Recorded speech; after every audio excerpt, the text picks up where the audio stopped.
के लिए जागरण की व्यवस्था हो जाए।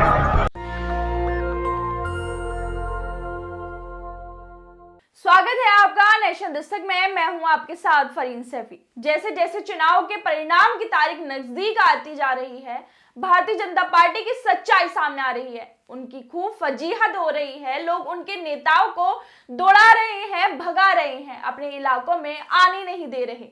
लेकिन इनके नेता फिर भी वाहवाही लूटने में पीछे नहीं रहते। इनकी हालात ऐसी है कि इन्हें अपनी फोटो को एडिट करवाना पड़ता है, उसमें भीड़ दिखानी पड़ती है ताकि लोग सोचे कि इनकी रैलियों में कितनी भीड़ जुटती है।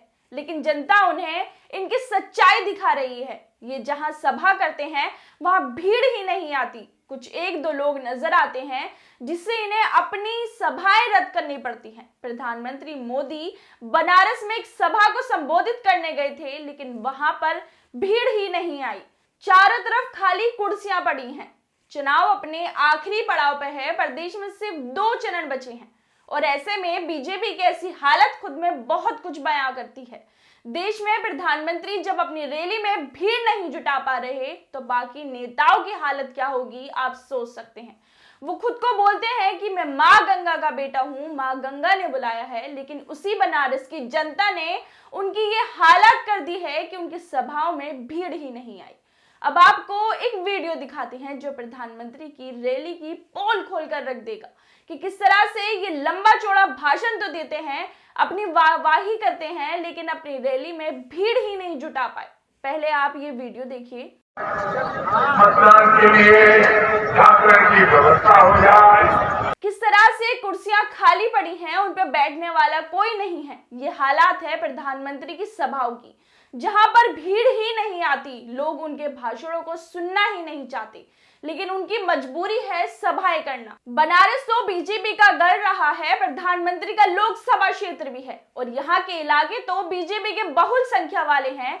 यहाँ पर तो सपा बसपा कांग्रेस का कोई टंटा ही नहीं है। लेकिन जब ये यहाँ पर भी भीड़ नहीं जुटा पा रहे तो आप समझ सकते हैं कि उत्तर प्रदेश का चुनाव किस तरफ जा रहा है। इस पर मजे लेते हुए सूर्य प्रताप सिंह लिखते हैं कि भीड़ का महाप्रलय, काशी में आवाज जानी पहचानी है, सुन तो ले।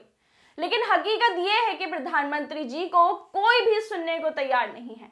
5 राज्यों में चुनाव है, लेकिन उत्तर प्रदेश उनके गले की हड्डी बन चुका है। इसलिए तो पार्टी के प्रधान प्रचारक को खुद रैलियां करनी पड़ी, लेकिन जनता ने उनकी भी खूब फजीहत करवा दी। जब ये लोग जनता के सवालों के जवाब नहीं दे पा रहे, लोग रोजगार मांग रहे हैं, विकास मांग रहे हैं, लेकिन ये लोग जवाब देने के बजाय दूसरी सरकारों पर बात टाल देते हैं, तो फिर जनता तो इनका बुरा हाल करेगी ही। और ये बात वो खुद भी जानते हैं कि प्रदेश में इनकी बुरी हालत होने वाली है। जब प्रधानमंत्री से रोजगार पर बात की जाती है तो वो मन की बात करते हुए बोलते हैं कि मैं देश के नौजवानों से आह्वान करता हूं, आप भी तंजानिया के भाई बहन की तरह भारतीय भाषाओं के गानों पर वीडियो बनाइए, इससे आप भी बहुत पॉपुलर हो जाएंगे। तो मोदी जी, जब लोगों से वीडियो ही बनवानी थी तो आपने टिकटॉक क्यों बैन कर दिया?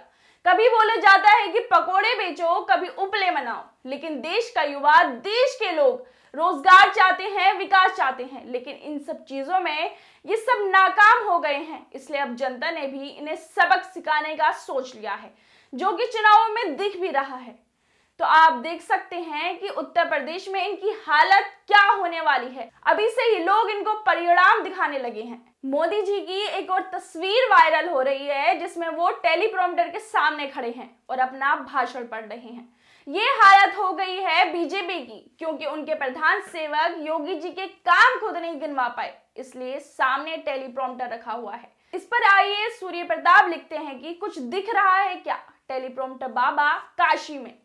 मोदी जी अपने फेस के सामने टेलीप्रॉम्प्टर रखकर वो सरकार की नाकामियों को खुद ही दिखा रहे हैं कि उनकी सरकार ने प्रदेश में कुछ काम ही नहीं करवाया, इसलिए उन्हें टेलीप्रॉम्प्टर की जरूरत पड़ गई।